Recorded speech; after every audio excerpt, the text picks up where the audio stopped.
అయితే గురుగారు కేదార్నాథ్‌లో మాకు అంటే చాలా మందికి ఒకటి కేదార్నాథ్ టెంపుల్ మాత్రమే తెలుసు. ఇంకేవో చుట్టుపక్కల చాలా ఉండి ఉంటాయి. ఎప్పుడైనా ఒక చోట ఒక స్వామి ఉన్నారు అంటే చుట్టుపక్కల కూడా చాలా విశిష్టలతో కూడిన ఎన్నో గొప్ప గొప్ప ప్రదేశాలు ఉంటాయి. కేదార్నాథ్‌లో అలా ఇప్పటివరకు గోప్యంగా ఉన్న ప్రదేశాలు ఏంటి? ప్రదేశాలు అంటే మొత్తం ఉత్తరాఖండ్ అంటేనే దేవభూమి. ఎక్కడ పోతే అక్కడ దేవతలు నిలిచిన భూమి అది. అందుకే ఉత్తరాఖండ్కు దేవభూమి అంటారు. ఏ భూమికి ఇప్పుడు భారతదేశం అంటుండొచ్చు, కానీ ఆ ఉత్తరాఖండ్ భూమికి ఏమంటారు? దేవభూమి అంటారు. దేవతల మొత్తం నిలిచింది అక్కడ హిమాలయ లోపలే. శివుని పెండ్లి అయింది అక్కడనే, పార్వతి అనుష్ఠానం చేసింది అక్కడే,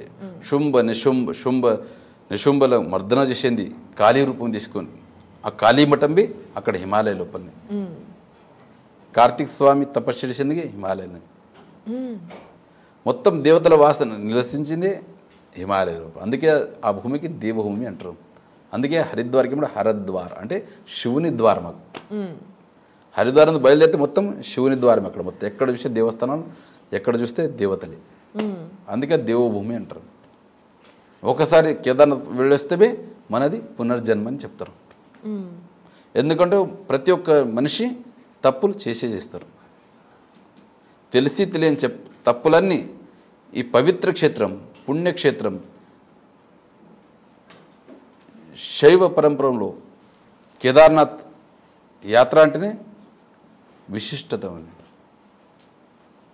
అక్కడ వచ్చి ఒకసారి కేదార్నాథ్ ఆలయాన్ని దర్శించుకుంటే, శిఖరం దర్శనం చేసుకుంటే పునర్జన్మ ఉండదని చెప్తారు.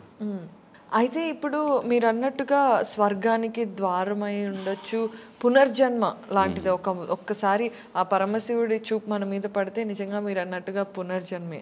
అయితే అక్కడ మీరు ఇందాకే చెప్పారు అమ్మవారు కాళీమాత రూపంలో అక్కడే ఉన్నారు అనేసి. అది ఎక్కడ ఆ విషయం చెప్తారా? అక్కడ హిమాలయ లోపలనే మన ఊఖీమఠం, గుప్తకాశి మధ్యలో కాళీమఠం ఉంది. సాక్షాత్ కాళీ అంటే మహాపార్వతిని, లక్ష్మి అంటే పార్వతిని, సరస్వతి అంటే పార్వతిని. ఎందుకంటే రూపాలు అనేకులు ఉన్నాయి.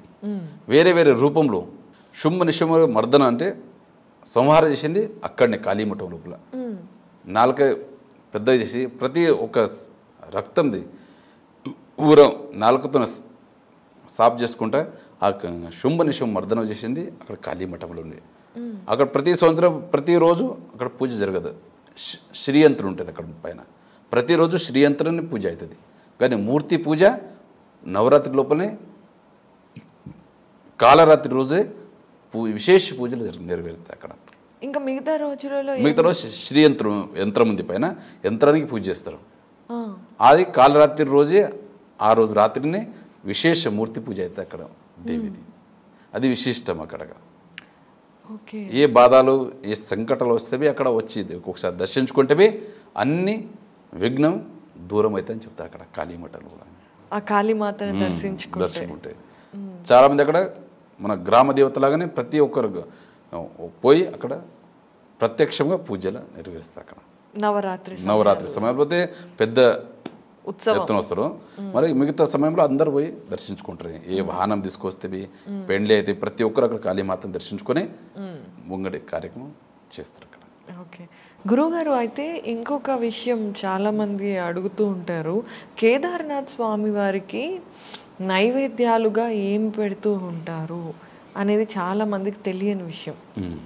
నైవేద్యాలు అంటే అక్కడ పెట్టేదే అన్నం, ఎప్పుడు సిరా, ఎప్పుడు ఖీర్ అంటారు, పాశం అంటారు కదా, అవి విశేషంగా చేస్తుంటారు. అవి మిగతా అంటే ఎంచో పంచపక్వాలు చేయవచ్చు, కానీ ముందు నుంచి పరంపర ఏమొచ్చిందో అవే నైవేద్యం చూపిస్తాం అక్కడ. అట్లా ఎన్నో రకాలుగా చేయవచ్చు, కానీ ముందు నుంచి పరంపర ఉంది ఒకటి. అక్కడ లేవని లేదు, ఒక సమయం అయితే ఏమీ లేకుండా అక్కడ ఇప్పుడు అన్నీ దొరుకుతున్నాయి, సౌకర్యాలు ఉన్నాయి. కానీ సౌకర్యాలు ఉందని ఏదో ఒకటి చేయడానికి రాదు అక్కడ.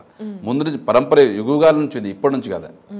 యుగాల నుంచి ఏ పరంపర వచ్చిందో అదే ప్రకారమే అక్కడ నైవేద్యం అర్పించేస్తాం. ప్రతి పూట అదే, ప్రతి పూట 2 టైంలో.